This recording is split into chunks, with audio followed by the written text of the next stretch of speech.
On a quiet, sun-drenched afternoon in Monroe County, Alabama, 14-year-old Jamal Carter was walking home from his job at the local grocery store.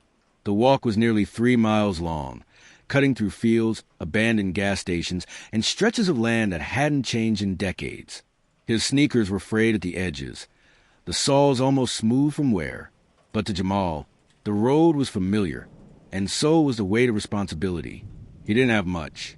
His mother, Denise Carter, worked 2 jobs to support Jamal and his younger twin siblings.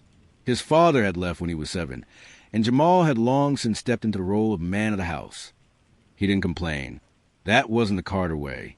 As he rounded a bend near an old Baptist church, he spotted something strange, a luxury black Mercedes-Benz parked awkwardly on the shoulder, steam rising from the hood. One of the rear tires had shredded completely. A tall, middle-aged white man stood beside it, phone in hand, swearing softly. The car looked wildly out of place. This wasn't the kind of town that saw many strangers, and certainly not ones in tailored suits driving $100,000 cars.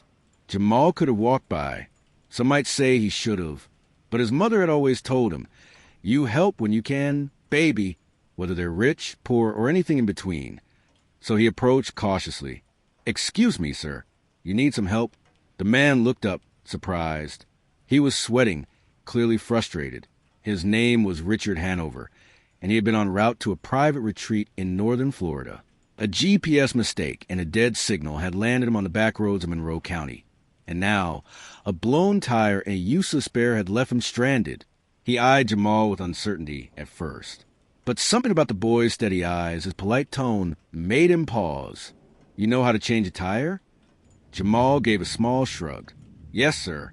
Done it plenty times. My uncle runs a shop. I help him out Saturdays." What happened next was almost magical in its simplicity.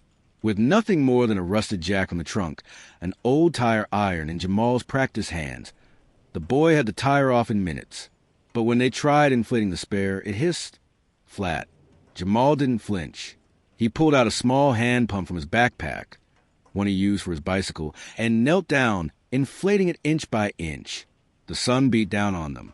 Sweat stung his eyes. But Jamal didn't stop. "You do all this for strangers?" "Ain't about strangers.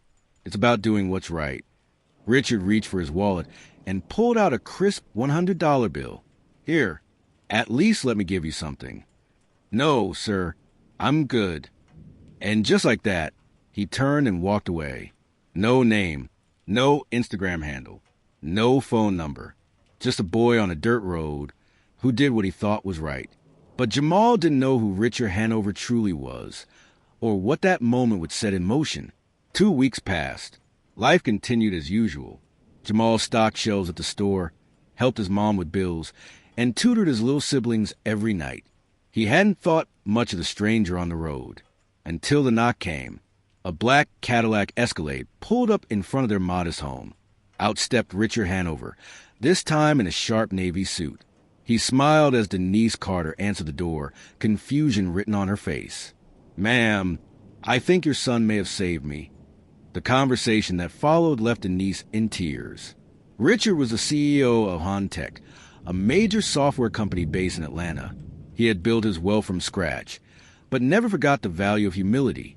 And Jamal, he said, had reminded him of the man he used to be. What he offered next didn't seem real. A full scholarship for Jamal to attend Stanton Academy, one of the most prestigious prep schools in the state. Brand new laptops for Jamal and his siblings.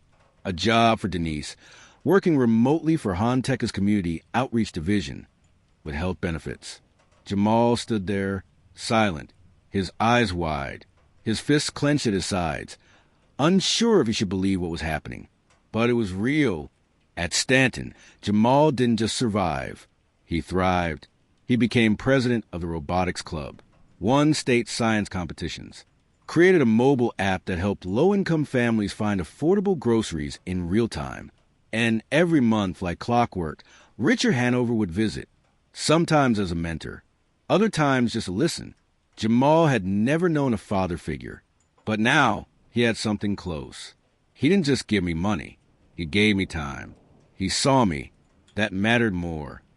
By senior year, Jamal had offers from MIT, Stanford, and Howard University. He chose MIT, majoring in computer science and social innovation. But Jamal's story wasn't about escaping his roots. It was about transforming them. At 23, he launched Bridge Tech, a nonprofit connecting students in underfunded schools with coding boot camps, mentorship, and internships in tech firms. It exploded. Within 2 years, the organization was in 6 states. Jamal's story caught the attention of Forbes, CNN, and the New York Times. But he didn't let it change him.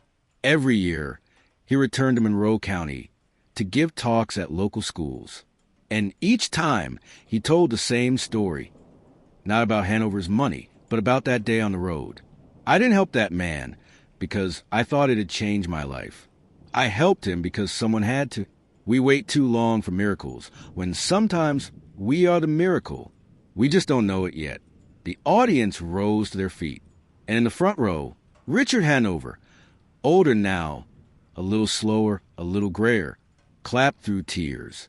A flat tire, a dusty road, a 14-year-old boy with a kind heart.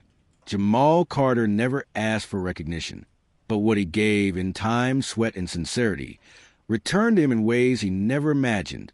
And now he passes it forward. Because sometimes the greatest journeys begin with a simple act of kindness and one boy's decision to do what's right.